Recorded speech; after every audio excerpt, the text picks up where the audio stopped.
Hello, crypto boys and ghouls, and welcome back to the channel, Tales from the Cryptmancer, where we feature content on play and earn games on the blockchain, such as RavenIdle.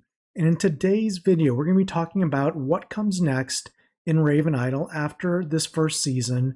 What does season 2 have in store for us? What happens to our heroes that we've been hard at work leveling and getting equipment for and buying land and upgrading wagons? What happens to all of that at the end of this season? We're going to talk about that, the official kind of word from the team, as well as talk about what we can probably expect as a number of other changes in season 2 here for RavenIdle. Before we hop into the details though, I just want to add, if you haven't started playing RavenIdle yet, you can use the link in the video description below. There's still 2 weeks left in season 1 to get leaderboard rewards unlocked through the battle pass. Using that referral link, you'll also get 500 monk coins or $5 in value in the game for free using that link. Additionally, you definitely want to subscribe if you haven't already and click that notification button. That's going to give you notices whenever we produce new RavenIdle or Web3 content. And also follow us on X. We do a lot of posting real-time updates and thoughts on X as well. So with this video, what can we expect to see in upcoming season 2 after we are rolling in all of our winnings, whether that be quest tokens or land NFTs or whatever else we're going to win here in season 1? Well, here's some of my guesses as well. We're going to talk at the end here what the team has officially said is definitely coming for season 2. The first thing that I think we're going to definitely see in season 2 are bug fixes, right? We have a lot of skills and weapons that have issues right now. They're just flat out bugs, right? And they didn't hotfix them for season 1. I imagine we will see all of those updated and tweaked here going into season 2. Additionally, there were a number of exploits and bugs that were addressed and discovered as part of season 1. So I would expect all of those exploits to be removed and also the game hardened when it comes to those types of things. Third on the list of things we can probably expect to see in season 2, game balancing, right? There are a number of loops and imbalances in the game that are pretty obvious to even the casual player that I'm sure will get fixed here in season 2. We're talking about the fighter or the warfare versus the spell classes, things like wizardry and witchcraft, right? There's I would say a large gap in the deltas between the lack of sustain and the damage that the spell classes do in RavenIdle. So I would expect a rebalancing there for season 2. So we see more of those wizardry and witchcraft, spiritual, and maybe holy as well, adding more to the game. And we're going to talk about some other things where that could be applicable as well. Now, also when we look at game balancing, warfare definitely is going to have to be balanced. It will likely have either a mana or a health cost for skills added to that class. It's just too unbalanced right now where there's no penalty or no cost to use your warfare skills as they exist in season 1. I would anticipate as well we're going to see overall crafting being balanced here. Things like, what is the most beneficial to use for idle time, things like costs, things like progression. A lot of these things will have to be tweaked here, I think, going into season 2, so it's not obvious kind of what crafting, gathering, and items you're going to be choosing. I think they're going to try and make it harder and more balanced, harder for you to make a choice, a definitive choice, and make it more balanced overall. I also think they're going to have to look at mana skills, costing a percentage of mana to cast.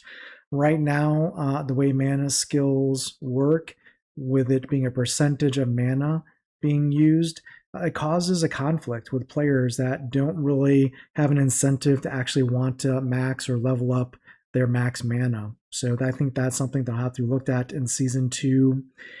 And we're also going to see certainly new game loops for crafting and items. You can already see that here in the game as it exists today. as we look at it. We have things like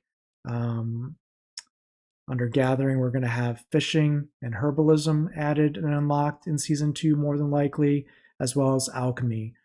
These are things that already exist in Raven Quest and probably just weren't ready for season 1 from a game loop perspective. So I would anticipate us seeing that in season 2.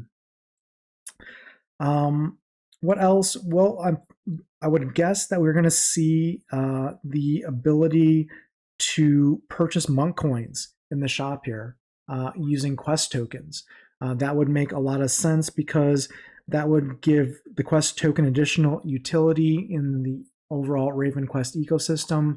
So I imagine in the monk shop here right now where you have to use Coinbase and use USDC or crypto to buy these things, my guess is you'll be able to buy these things with quest tokens at a slight discount, similar to how Raven Quest does things within the Raven Quest game. So I would anticipate that coming along as well. And certainly they teased PvP Arena, this Gladiator Arena. We still have 2 weeks left in the season 1 here. It's still not released. My guess is that will be coming for sure in season 2 if it's not released sometime here in season 1 still. And that'll be interesting because that might introduce some different builds for sure. Maybe holy with healing, spiritual with Windstrike Spirit, and some other things become more valuable than your kind of Dark Knight Shadow build here with protection and warfare. We shall see. In addition, they've teased this nested game within RavenIdle, Dragon's Den, says coming soon. It's supposed to have its own leaderboard, reward prizes as well. And we don't really know what the Dragon's Den is necessarily, but we know it's coming soon and it's related to RavenIdle and Raven Quest in some sort of lore fashion. We don't know what kind of game it is per se, but we will find out in season 2 is my guess. And then I think we're also going to see Battle Pass tweaks in the Battle Pass rewards. We can see here in Discord, I'll just highlight a conversation that Niter commented on here for the Battle Pass rewards. And it was specifically a user here, Dr. Yixon, said, I believe the team had a good decision, but you feel the rewards that the Battle Pass section is just a waste. Fame is not helping anything for RavenIdle to progress. We would rather gather free silver, potions, or effort that really benefits Battle Pass holders since we are competing here in RavenIdle.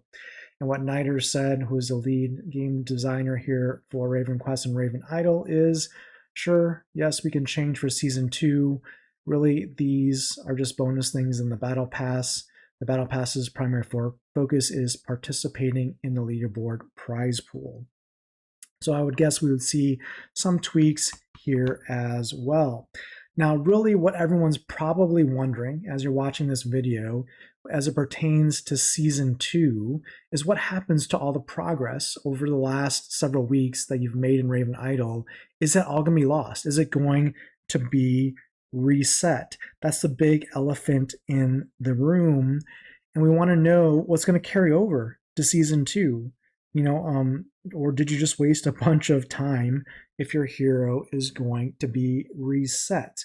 Well, we have specific comments that we can point to from moderators here within the RavenIdle Discord that I want to highlight that talks about the path forward here in season 2. And it's very interesting. There's 3 things I want to read here.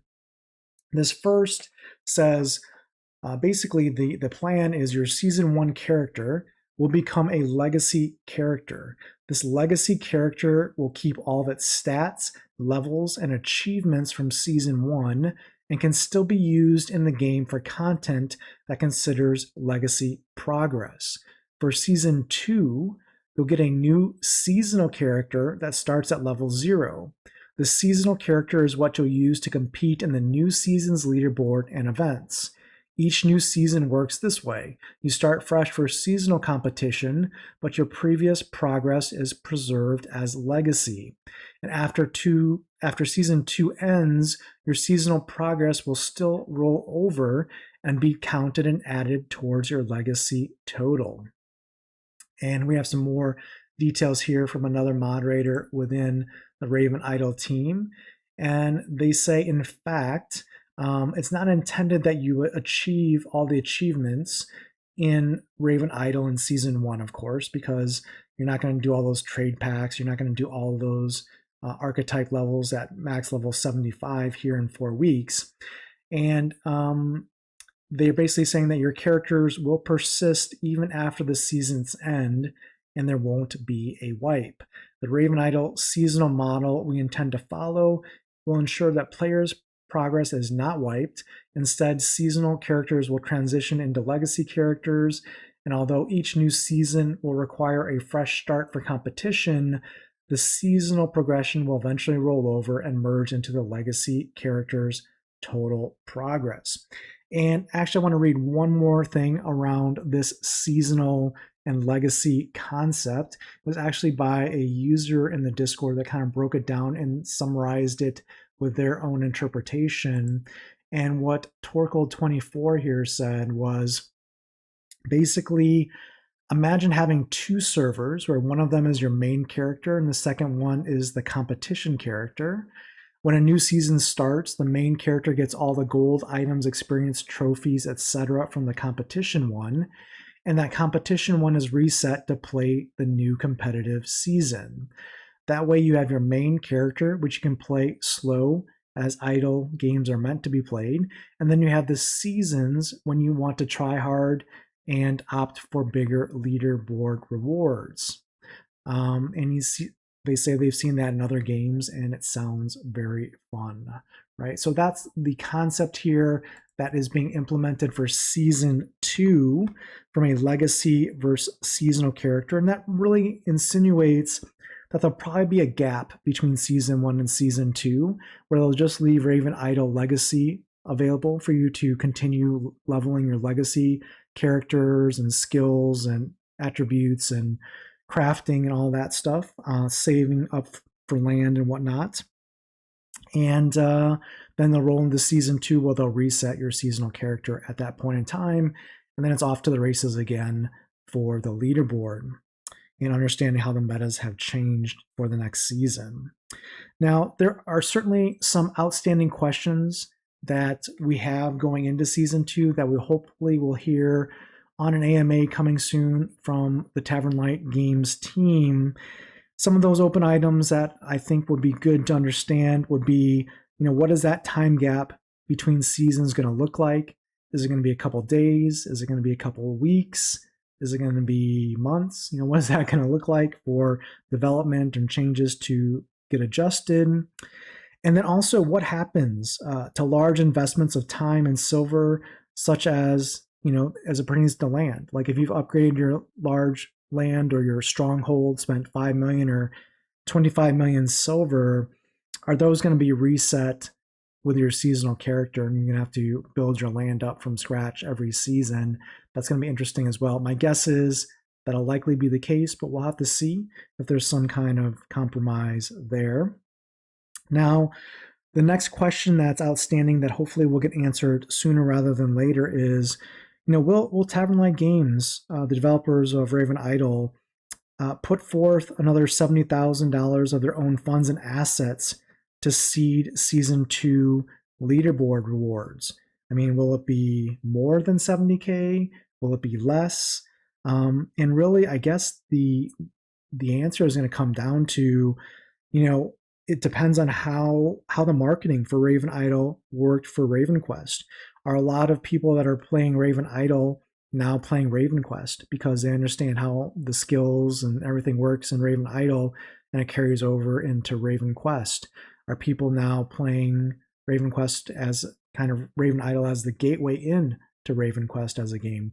And if so, from a marketing perspective, it probably makes sense to add more leaderboard rewards from the company if that case is true, because then it's just a marketing expense. And the probably next question would be, what will happen with the landowner reward pool for RavenIdle? If you don't know, if you do own land in RavenQuest, there is a reward pool specifically set aside for landowners.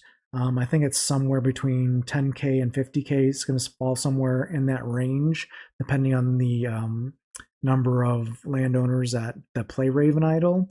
But the question will be is, will landowners and NFT owners of RavenQuest land get additional rewards in future seasons? And if so, does that drive value to those land NFTs on Token Trove and in RavenQuest? And then the last question, which we already kind of alluded to earlier, is what is Dragon's Den? What does that game look like? What kind of game is it? How does it relate to RavenIdle? What is that level of play going to dictate? How many minutes or hours of time will that require a day in addition to RavenIdle and or RavenQuest? And how fun is that game going to be? So that is also another question, open item here for season 2. And I think that's really kind of the questions and guesses and actual direction that we have for season 2 at this point in time. Let me know in the comments below, what do you think season 2 is going to hold?